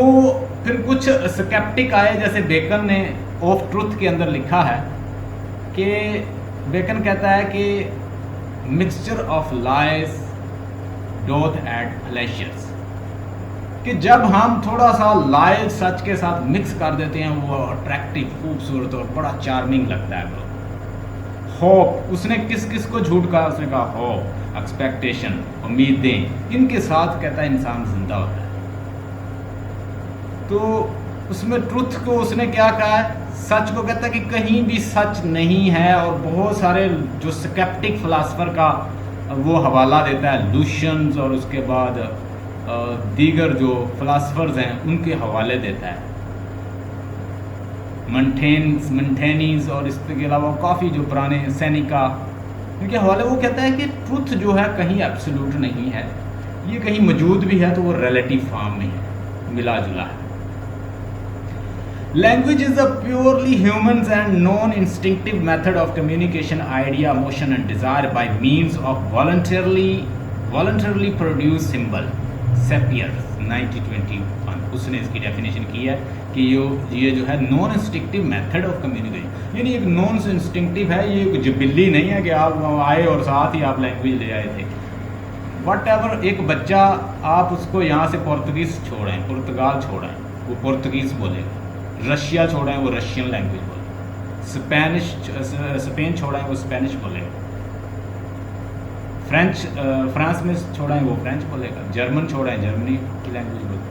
So it mean these are non instinctive और method of communication, emotions, desire by mean of the voluntarily produce symbol. Symbol जो है वो भी हमने वॉलंटरली बनाई हुई है कि भाई इसका ये मीनिंग है, इसके ये मीनिंग है, अपने मसाइल जो हैं वो सीधे करने के लिए। Language is purely non instinctive method of communication, idea, emotions and desire by means of the voluntarily produce symbols. Let's see next slide. अच्छा, ये स्लाइड्स हैं कुछ लैंग्वेज से रिलेटेड मुझे मिली और मैंने यहाँ लगा दी। अभी definition of language, generally accepted definition of language is a system of arbitrary vocal symbols use for the human communication. ये पहले भी हमने पढ़ी है। अब ये जो बनी हुई है पिक्चर, ये पहले मैं बैकग्राउंड पे लगाने लगा था, फिर मैंने नहीं लगाई। इसमें एक शख्स बैठा हुआ है और ये सारी समझ लें जितने सिंबल्स बने हुए हैं, इन सिंबल के बारे में ये सारी लैंग्वेज समझ लें। ये बच्चा जो है ये देख रहा है कि यार इतनी लैंग्वेज है तो इनके मतलब कहाँ कहाँ से आए। He is confused like us, like you and me, how these meanings are formed. There are so many language, more than 7,000 language, and they are they are reducing day by day। चलें जी हम बात करते हैं कहाँ गई Latin Greeks, जो बड़ी powerful language है जिनका नाम नहीं देता, वो बिल्कुल रिड्यूस हो गए किसी और लैंग्वेज में मर्ज हो गया, इटालियन बन गई, कोई क्या बन गई, हिब्रू लैंग्वेज कहाँ गई, हज़रत ईसा जो बोलते थे, मोसेस अलैहिस्सलाम जो बोलते थे, बहुत सारी लैंग्वेज जो है वो मिट गई। लैंग्वेज हमेशा तब ही कायम रहती है जब उसमें वर्क होता है। अभी कोरोना जो है आया ही था तो कुछ 100 100 अभी तक आप चेक करें, आप लिखिएगा how many language, how many words English language has given to corona. आप लिखेंगे तो आपको पता चल जाएगा मोर देन 100 वर्ड्स जो है कोरोना को इंग्लिश ने दे दिए। हमारी लैंग्वेज ने कितने वर्ड्स दिए हैं? Punjabi, how many words Punjabi has given, how many words Pashto language has given, how many Balochi language has given, how many words Hindi language has given, how many words Urdu language has given. Sure nothing, एक दो दे दिया होगा। तो वो 100 से ज़्यादा वर्ड्स तो उसने दे दिए, तो वो लैंग्वेज सर्वाइव करेगी भाई। चाइनीज़ जो है पॉपुलेशन सबसे ज़्यादा है, लोग बहुत ज़्यादा है उसमें, लैंग्वेज भी बड़ी है, ज़्यादा लोग बोलते हैं तो बड़ी लैंग्वेज है, तो फिर भी इतनी तरक्की नहीं कर सकी इंग्लिश जितनी, क्योंकि जितना वर्क होता है जिस लैंग्वेज में अल्टीमेटली डिसाइड वहाँ से होता है। इंग्लिश लैंग्वेज में बहुत वर्क होता है। कोई रिसर्च उठा लें, आपको किस में मिलेगी? इंग्लिश लैंग्वेज में। Michael Foucault said it is ultimately power that determines meaning. ये पावर होती है जो मीनिंग्स देती है किसी चीज़ को। हम पोज कर दें, मीनिंग आ जाएगा। यहाँ पे इंडिया के अंदर सबसे पहले कौन हुकूमत करता था? पहले वो यानी वो जो उसके इनहेबिटेंट इंडियन करते थे तो हिंदी लैंग्वेज थी।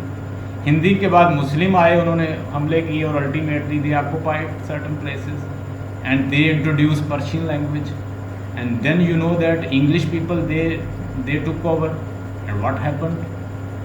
They introduced English language over here. The same way we study the history of English literature, the Romans, the Normans, and Gallics, Celtics. We have studied Germanic tribes, Anglo-Saxons, and then Normans, French, and there are many more people. They contributed to form English language.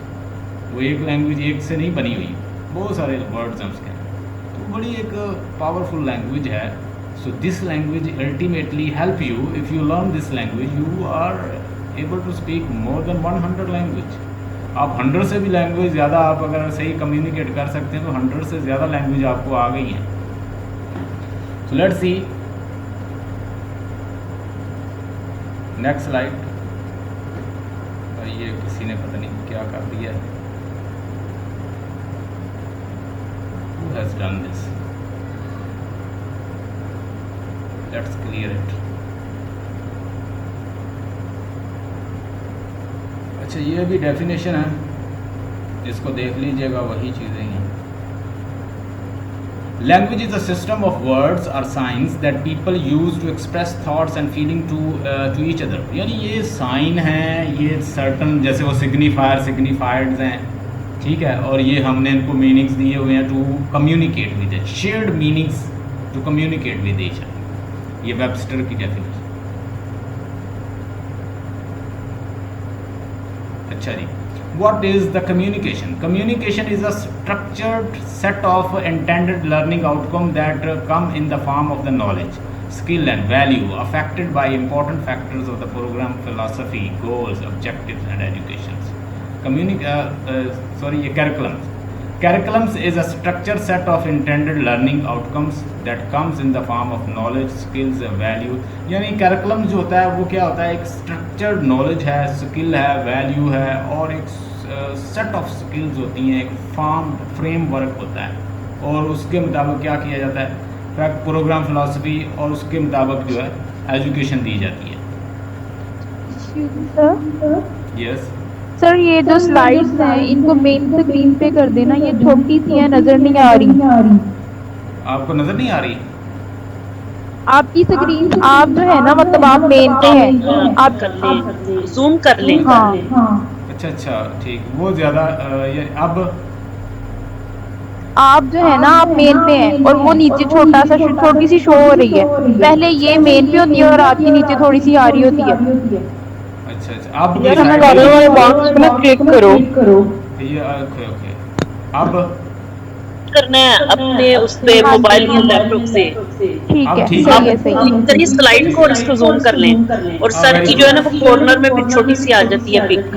वो असल में वो अपने करना होता है. अगर आप कर सकते हैं तो उधर से कर लें, फिर वो मेरा इधर ठीक रहेगा, क्योंकि मैंने इधर ठीक है सर, हो गया. अगर आपने कर लिया तो ठीक है, नहीं तो फिर मैं खुद ही कर देता हूँ. नहीं हो गया है, ठीक है. हो गया, ठीक है, वेरी गुड. तो unpin video, let me pin it.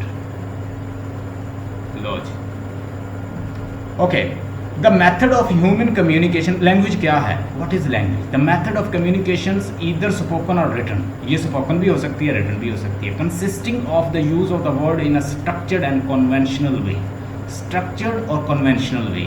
Meanings जो होते हैं वो कन्वेंशन के साथ, हिस्ट्री के साथ, हिस्टोरिकल, कन्वेंशनल, ट्रेडिशनल भी होते हैं.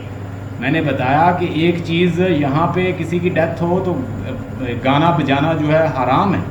हम उसे लाइक ही नहीं करते कि सॉन्ग चल रहा हो, किसी की मैयत जा रही.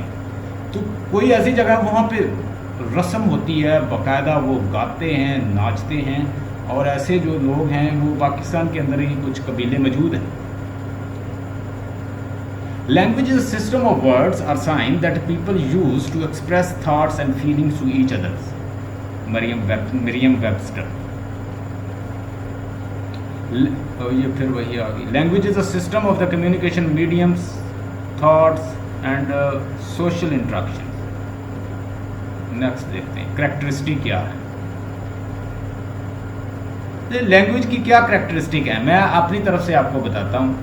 जो मैंने अभी तक पढ़ाते हुए जो चीज़ें मैं पढ़ाता रहता हूँ, मेरे ख्याल में एक लैंग्वेज की करेक्टरिस्टिक है कि इसके अंदर ड्युअलिटी है. एक इसकी करेक्टरिस्टिक है कि ये आर्बिट्रेरी है. एक इसकी करेक्टरिस्टिक है कि ये प्रोडक्टिव है. एक इसकी करेक्टरिस्टिक है कि इसके अंदर डिस्क्रीटनेस है. ये सारे वन बाय वन मैं आपको बताऊंगा. Productivity in a sense that you give one sentence to somebody and he will write a thesis on. आप एक सेंटेंस दे दो, वो आपको 5000 वर्ड का क्या लिख देगा, वो आपको ऐसे लिख देगा. It is what the productivity of language. Language एक प्रोडक्टिविटी है, एक उसकी करेक्टरिस्टिक है कि उसके अंदर प्रोडक्टिव. आप काउंटलेस वर्ड्स जो हैं एक सेंटेंस से बना सकते हैं, एक्सटेंड करते हैं. तो यहाँ पे कुछ चीज़ें डिस्कस होंगी, उनको देख लें. Language is a combination of sound. पहली बात तो ये है कि लैंग्वेज जो है वो कॉम्बिनेशन है साउंड का. ब प प ठ स ख, ये सारी साउंड्स हैं. तो इनको कंबाइन करके फिर हम वर्ड बनाते हैं. ख खाल, सैट, ठ ठाल. So it's a combination of sounds. ख फ ठ. तो इसी तरह डिफरेंट साउंड मिलके अल्टीमेटली क्या एक वर्ड बना देते हैं, फॉर्म कर देती हैं sounds. Language a combination of sound. आप उसमें मिसालें दे सकते हैं, फा ठा खा, जो भी आपने देनी है कोई एक वर्ड लिख के समझा दें. दूसरी, वर्ड हैव मीनिंग. जो वर्ड्स हैं उसके मीनिंग होते हैं. वर्ड क्या है? उसके मीनिंग है. Every word has a meaning. Here is a cup, I show you a cup and cup has a meaning.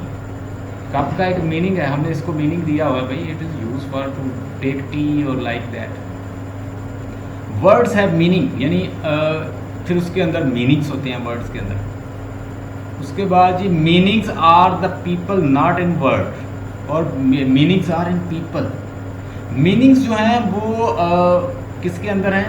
People के अंदर, नॉट इन वर्ड्स। लफाज तो हमने दिए हैं ना उसको, तो आपने ये कहना है कि ये लोगों के अंदर है meaning. Because of this you must not only consider your interpretation of the word. Interpretation, इसकी प्रोनाउंसिएशन जो है ना मैंने बड़ी चेक की है, तो डिक्शनरी जो है वो इसको क्या कहती है? इंटरप्रिटेशंस। तो हमारे जो लोग अक्सर इसको इंटरप्रिटेशन भी कह लेते हैं, लेकिन डिक्शनरी की जो प्रोनाउंसिएशन है वो क्या है? Interpretations. So because of this you must not only consider your interpretations of the word but also the meanings the communicator is trying to get through. आपने ये देखना है कि बोलने वाला क्या दे रहा है इसको मीनिंग। ये कप है तो ये कप जो है मल्टीपल, ये मैं इसमें दूध भी पी सकता हूँ, मैं इसमें चाय भी पी सकता हूँ, मैं इसके अंदर पानी भी पी सकता हूँ, but how and what place where it is being used we have to see, not fix meaning. आपने लेट सपोज लाहौर जाना है तो लाहौर जाने के 50 रास्ते हो सकते हैं। आप कहें मैंने सिर्फ एक ही रास्ते से जाना है जो वो सीधा जीटी रोड से जाता है, that will be wrong. Language को जो मीनिंग्स दिए हुए हैं आपने उस हवाले से देखना है कि बोलने वाला उसको क्या मीनिंग दे रहा है। वो किस एक ही लफ्ज़ जो है ना वो जैसे मल्टीपल प्लेसेस पे यूज़ हो जाता है। जैसे जैक डेरिडा ने कहा था, हमने पढ़ा था ना, उसने कहा कि deconstruct and reconstruct and get meaning. एक ही चीज़ का कहता है मैं मीनिंग देखता हूँ तो कहता हज़ारों मीनिंग निकल आते हैं, फिर वो जो अल्टीमेट मीनिंग निकलता है उसके आगे फिर मीनिंग निकल आते हैं, फिर आगे मीनिंग। ये तो कैंडला सिलसिला शुरू हो जाता है। इस दुनिया में कहता कोई मीनिंग नहीं, सारे मैन मेड है। वो इस नतीजे पे पहुंचा था।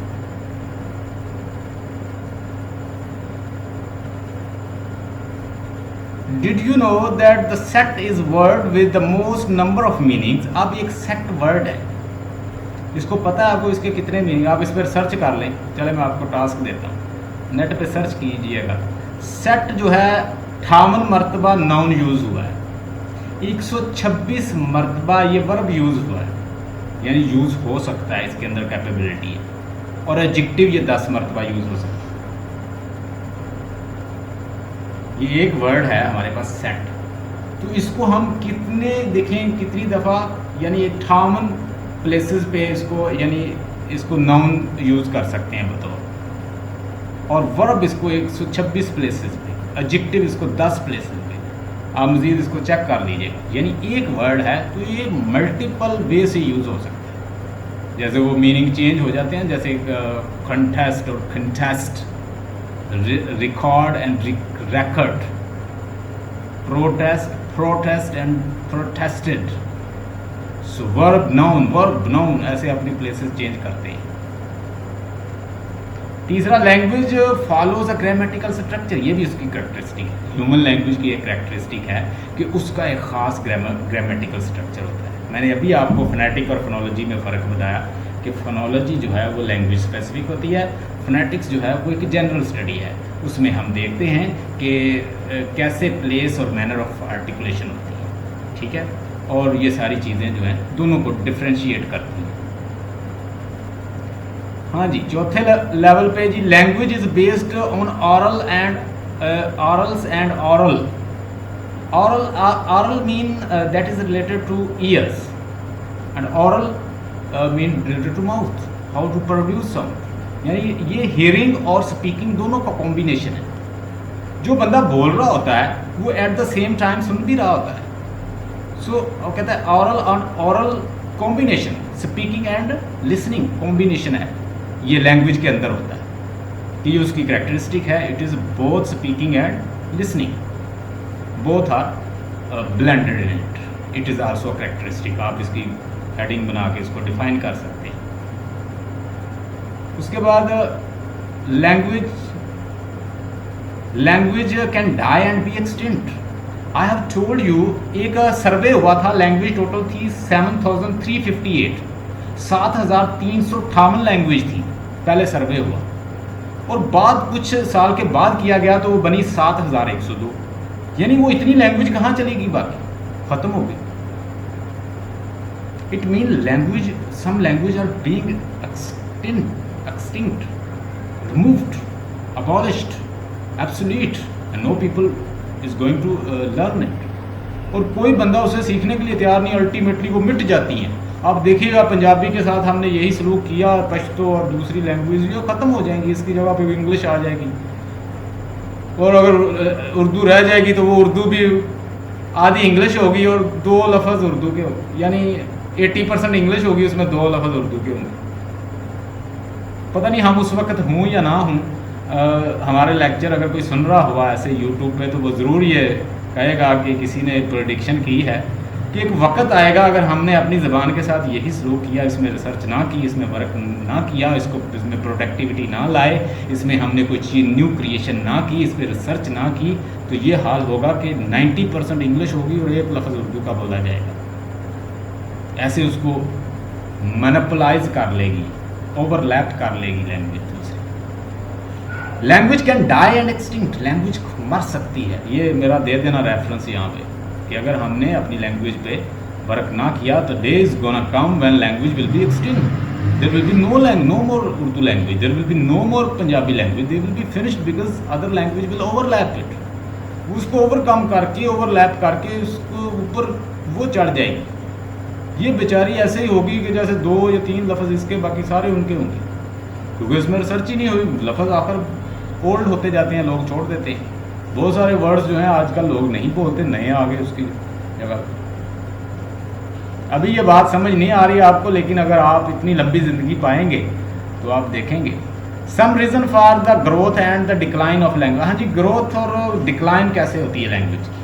पहली बात तो ये है कि societal needs, changing societal needs, यानी हमारी अगर लैंग्वेज उर्दू से मुझे जॉब नहीं मिल रही, या उर्दू लैंग्वेज की इतनी वैल्यू नहीं है, या उर्दू लैंग्वेज को इतने समझने वाले नहीं है, या लोग उर्दू लैंग्वेज वाले इतने बिजनेस नहीं करते, या वो रिसर्च आर्टिकल इतने नहीं लिखते, या मुझे उसमें कोई फ़ायदा नहीं हो रहा, मैं सर्च करता हूँ तो आगे दूसरी लैंग्वेज के निकल रहे हैं। अल्टीमेटली सोसाइटी की नीड बेस्ड लैंग्वेज होती है कि सोसाइटी को अगर ज़रूरत नहीं तो वो अल्टीमेटली उससे पीछे हट जाती है, छोड़ देती है उस लैंग्वेज को। हमें पश्तो की ज़रूरत नहीं, हमने कितने पश्तो में आर्टिकल लिखे हैं। हमें बलोची की ज़रूरत नहीं, हम बलोची लैंग्वेज में कितने हमने आर्टिकल बताए, हमने कितने लिखे। No need to write because we are not concern with this language. हाँ, we are concern because we are Pakistani, we need to learn our जो हमारी रीजनल लैंग्वेज हैं, हमें उनको पढ़ना चाहिए, सीखना चाहिए। हमारी तो है लेकिन दूसरे लोगों की इतनी नहीं है, जो कि बहुत ज़्यादा है हमसे। वो आस्ता आस्ता फिर वो लैंग्वेज, क्योंकि हम भी इम्पोर्टेंस नहीं देते उनको, तो वो बेचारी पीछे होती जा रही है, उनके कोई वर्क नहीं हो रहा कोई, हालांकि उनमें रिदम बहुत ज़्यादा है, वो बहुत अच्छी लैंग्वेज है। चेंजिंग सोसाइटल नीड, सोसाइटी की जैसे जैसे नीड्स बदलती जाती हैं, लैंग्वेज जो है वो वैसे पीछे हटती जाती है, कोई और जिसकी ज़रूरत होती है वो ऊपर आती जाती है। सो एक तो चीज़ ये क्या होगी कि सोसाइटी जो है उसकी बेस के ऊपर लैंग्वेज जो है वो हो जाती है कि वो प्रोग्रेस वो करेगी जो सोसाइटी की डिमांड पूरी करेगी, जिसमें वर्क ज़्यादा होगा, जिसमें प्रोडक्टिविटी ज़्यादा है, जिसमें रिसर्च ज़्यादा है, जिसमें थीसिस ज़्यादा लिखे जाते हैं, जिसमें काम ज़्यादा हो रहा है, जिसमें नए नए वर्ड्स ऐड हो रहे हैं। आप उसकी मिसालें दे सकते हैं। अरोशंस ऑफ ओल्ड कस्टम्स, यानी अरोजन का मतलब देखिए ख़त्म होना, आहिस्ता आहिस्ता ख़त्म होना। ओल्ड कस्टम जैसे जैसे ख़त्म हो जाए, जैसे हिब्रू लैंग्वेज है, जैसे लैटिन ग्रीक्स है, जैसे उससे पहले जो लैंग्वेज लोग बोलते थे, वो आहिस्ता आहिस्ता उनके कस्टम, ट्रेडिशन, रिवाज और वो सारे ख़त्म हो गए, वो बेचारी भी साथ ख़त्म हो गई ज़बान। कॉल फॉर द एलिगेंस, यानी जिसके अंदर ज़्यादा दिलकशी होगी लैंग्वेज के अंदर, जिसके अंदर प्रोडक्टिविटी होगी, जिसके अंदर चार्मिंग होगी ज़्यादा लैंग्वेज, जो एट द टाइम जिसमें बहुत ज़्यादा वर्क हो रहा होगा, जिसमें लोग प्रोग्रेस कर रहे होंगे, वो उसको लर्न करेंगे ज़्यादा, वो अपनी ग्रोथ पकड़ेगी। बाकी ज़बानें नहीं पकड़ेंगी, वो पीछे रह जाएंगी। Some reason for the decline. उसके बाद जी an endangered language, an endangered language. Endangered language कौन सी होती है? इंडेंजर्ड वो लैंग्वेज है जो खतरे पे खड़ी हैं, खतरे की लाइन पे हैं कि ये ख़त्म हो सकता है। उसमें मैंने मिसालें कुछ आपको दे दी हैं, पंजाबी, बलोची, पश्तो, इस तरह की language. An endangered language is the language that is at risk of falling out of the use and its speakers die out। जैसे मैं लैटिन ग्रीक्स की मिसाल दूंगा, ख़त्म हो गई लैंग्वेज, अगर है भी तो वो मर्ज हो गए, कोई और बन गई।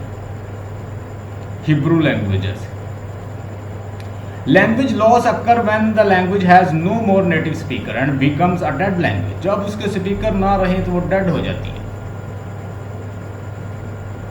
Examples, ancient Greek slowly evolve and Latin modern. अब जो एंशियंट ग्रीक की लैंग्वेज थी वो स्लोली इवॉल्व होके क्या बन गई, मॉडर्न लैटिन बन गई। सर स्लाइड नहीं आ रही, आगे Slide स्लाइड नहीं नहीं चल रही है 5th नंबर के बाद। अच्छा, एक मिनट, मुझे न्यूज शेयरिंग कर रहे हैं। अब आई है? किसी और कोई प्रॉब्लम है या आपको ही है? दूसरे जरा Yes मेरी sir, help कीजिए। सबको ही नहीं है? sure. अभी हो रही है? Yes, sir. अच्छा, मैं इसको स्टॉप कर रहा हूँ, मैं दोबारा शेयर करता हूँ, अभी मुझे बताइएगा। कोई आई थिंक कोई नेटवर्क का इशू होगा। अब बताइएगा, अब शो हुई जी? शो हुई, बताइएगा। Yes, sir.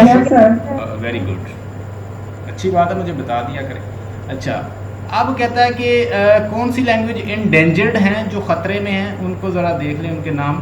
कि एक तो लैटिन लैंग्वेज है, वो मॉडर्न बन गई। वो कभी लैटिन का नाम हुआ करता था कि वो दाखला ही उसको मिलता था जिसे लैटिन अच्छी होती थी, लेकिन आज लैटिन जो है वो ख़त्म होगी, मॉडर्न लैटिन बन गई। अब ग्रीक, मॉडर्न ग्रीक्स जो है वो स्लोली ख़त्म होकर क्या इवॉल्व डेवलपमेंट करके इटालियन बन गई।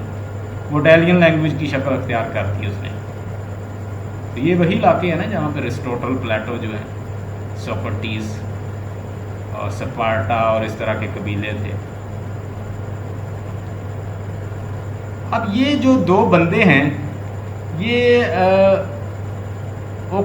ओक्लाहोमा एक प्लेस है, वहाँ के रहने वाले हैं। ये बड़े पुराने एजेड हैं। तो यहाँ पे एक यूची लैंग्वेज थी, जब नए नए आए थे ना कॉलोनाइज़र अमेरिका के अंदर, तो उन्होंने वहाँ पे जब कब्ज़ा किया था तो वहाँ पे कुछ लोग थे, वो ऑल ये जो ओक्लाहोमा कोई प्लेस है, तो वहाँ पे वो यूची लैंग्वेज बोलते थे।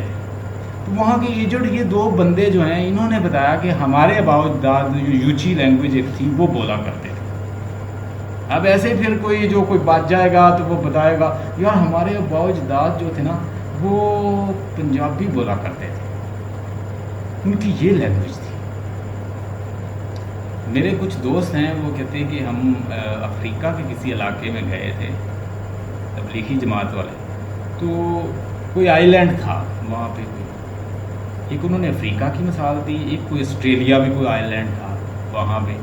तो वहाँ पे कहते हैं कि उन्होंने अजान दी ना, तो वो उनमें से कुछ लोग कहने लगे कि कोई पुराने लोग थे, वो कहते कि हमारे जो आबाओ अजदाद थे ना वो इस तरह नमाज़ पढ़ा करते थे।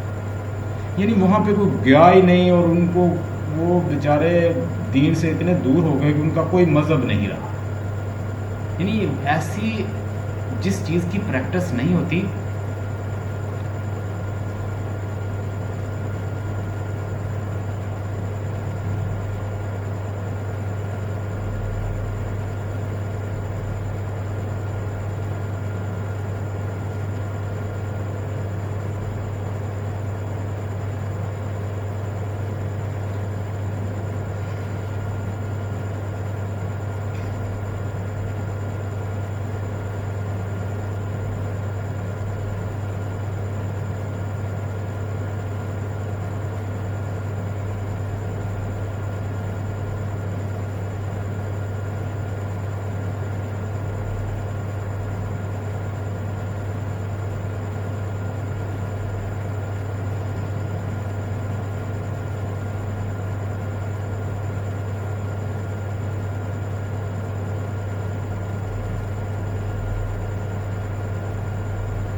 Welcome back. मैंने सोचा कि मैं ज़रा इसको फिनिश कर ही दूँ। Let me finish it. Hope you are listening to me and you are not getting bored with me. Dead language are still known and used in a special context in written forms. तो dead language बहुत सी है, मिसाल दे देना, Hebrew language, Latin, Greek, ये सारी। A dead language may remains in use for a scientific, legal and ecclesiastical functions. तो dead language फिर किस शक्ल में रह जाती हैं? उसको ecclesiastical मजहबी तौर पे इस्तेमाल कर लिया, चर्च के इस्तेमाल के लिए, मजहब रिलीजन के इस्तेमाल के लिए, उनके रेफरेंस देने के लिए कि भाई फलां जगह पे किसी का जिक्र आया है तो Old Church and Slavonics, classical, Armenians, westerns, Coptics, biblical, Hebrews, New Testament, Greek, ये सारी ख़त्म हो चुकी हैं। और आर्डा, मैंडीज, फैलीज एंड संस्कृत, ये सारी ज़बानें हैं। संस्कृत भी ज़बान थी, Sanskrit and Latins are among the many dead language use in a sacred language. और इनको फिर सैक्रेड लैंग्वेज के तौर पे वो वेदा और पुरानी लैंग्वेज, ये किसी वक्त लैंग्वेज हुआ करती थी, but no they have been finished, nobody used. अभी trivia, Ethnologue's record 7358 living language known. यानी जो ये जो एथनोलॉग्स जो हैं, ये रिकॉर्ड्स जो है ये हमें शो करता है कि लैंग्वेज की जो पूरी लैंग्वेज की स्टडी कितनी ज़बानें हैं। अब 7358 लैंग्वेज थी टोटल लिविंग लैंग्वेज नोन, लेकिन अब क्या, बट ऑन 2015 520। अब ये डेट उन्होंने बताई कि इस डेट को जब दोबारा से देखा गया तो एथनोलॉग जो है उन्होंने रिपोर्ट दिया, रिपोर्टेड ओनली 7102, 7102 लैंग्वेज रह गई है। इतनी लैंग्वेज जो है वो डेड हो गई, ख़त्म हो गई, कोई उनका स्पीकर ही नहीं रहा। आगे जी, अच्छा ये वही चीज़ें जो मैंने पहले बताई, ये देखिएगा। Language is creative and unique. हर ज़बान जो है वो दूसरी से यूनिक होती है। मिसाल के तौर पर उर्दू और पंजाबी, और उसके बाद सिंधी और बलोची, और उसके बाद पुर्तगीज़ और इंग्लिश, और इस तरह सारी लैंग्वेज आप देखें यूनिक है, वो एक दूसरे से डिफरेंट। एक तो वो क्रिएटिविटी उनके अंदर होगी, और एक वो यूनिक है, वो एक दूसरे से डिफरेंट, कोई सेम नहीं होगा। अच्छा, पहली correct, language has level. Language के लेवल्स होती हैं, जैसे सिमेंटिक, फोनोलॉजिकल, प्रैग्मेटिक। आप देखें ग्राफोलॉजिकल लेवल का मतलब होता है रिटन, फोनेटिक्स फोनोलॉजी से रिलेटेड, फोनोलॉजिकल लेवल, ठीक है, syntactic level, graphological level, grammatical level. यानी लैंग्वेज के लेवल्स होते हैं।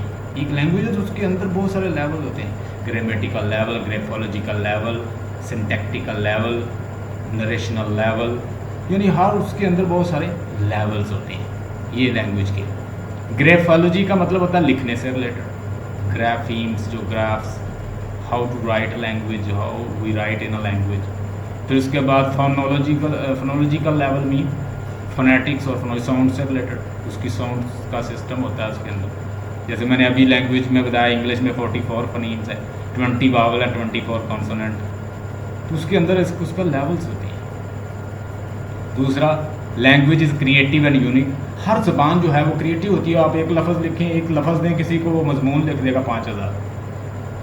CSS के अंदर 5000 वर्ड्स का एक मजमून लिखना होता है, तो एक जस्ट उसका नाम दिया होता है। तो लैंग्वेज हम कहें क्या, क्रिएटिविटी है, लैंग्वेज के अंदर क्रिएटिविटी है। फिर उसके बाद यूनिक है कि एक लैंग्वेज दूसरी से डिफरेंट है, दोनों सेम नहीं होती। तीसरा, language is a mean of language एक मीन ऑफ कम्युनिकेशन है। It is a systematic shared meanings. Language is systematic and accumulation of shared meanings. Accumulation का मतलब होता है कलेक्शन, कलेक्शन है शेयर्ड मीनिंग का ज़बान। उसके बाद लैंग्वेज आइडेंटिफाइज कल्चर। अब कितने कल्चर हैं, अंग्रेज़ों का क्या कल्चर है, जर्मन्स का क्या है, ठीक है, हम सब कॉन्टिनेंट के जो लोग हैं हमारा क्या है, इंडियन पाकिस्तान को फिर फर्दर डिवाइड करें तो हमारा डिफरेंट कल्चर है। मज़ीद आप यूरोप में चले जाएं, उनके और हैं, फिर आप टर्की एरिया या और एरियाज़ पे चले जाएं उनका कोई और है, रशियंस का और है. So culture there is their language they are culturally different and they have given different meanings. Culture wise भी मीनिंग होती है. किसी लैंग्वेज को लर्न करने के लिए उनका कल्चर भी सीखना पड़ता है. Language is arbitrary, language arbitrary है. अब ये डिफरेंट जो गुब्बारे बने हुए हैं इसका मतलब ये है कि एक बंदे के, हाँ देखें अब ये बंदा जो है इसके ये इसको टच क्या कर रहा है. अब ग्रीन जो है, येलो जो है, ये जो कलर है इसको ग्रीन इसके माइंड में आ रहा है, इसके माइंड में ये आ रहा है, इसके माइंड में ये आ रहा है. अब एक ही बंदे को यानी जो चीज़ है वो डिफरेंट पर्सपेक्टिव से वो ले रहा है उसको, या वो मीनिंग्स जो हैं उसके डिफरेंट आ रहे हैं. Arbitrary. Language are said to be arbitrary because there is no necessary natural relationship between the word of a given language. अब ये लैंग्वेज इसलिए आर्बिट्रेरी है कोई नेचुरल तो मीनिंग है नहीं किसी चीज़ का भी. हर चीज़ का जो नाम दिए हुए हैं वो डिफरेंट है. लैंग्वेज इज कलर सेलेक्ट, हाँ जी, to be arbitrary because there is no necessary natural relationship between the words of a given language and the concept they are represent. जो concept वो represent करते हैं वो भी different है. Also language are arbitrary because the rule for the combination of signs in order to produce complete thoughts are different from one language to other. Her language से दूसरा different है. And a set of rules can claim to be right one. कोई किसी के लिए वो right होगा, किसी के लिए रॉन्ग होगा. So everybody has different meanings. Arbitrary. Hope you learned a lot. We have learned about sound structure and meanings. We have learned about characteristic of language. We have learned how many language they are dead and no more. We have learned what are in endangered language and what are good language, जो language अच्छा work कर रही हैं, जो research जिसमें होती है वो हमेशा प्रोडक्टिव और ग्रोथ में रहती है language. And we have learned about the phonology and phonetics and structure, grammars, prescriptive, descriptive, and now in future will discuss various assignment related to these topics. Stay blessed and have a nice time. Hope you learned a lot with us.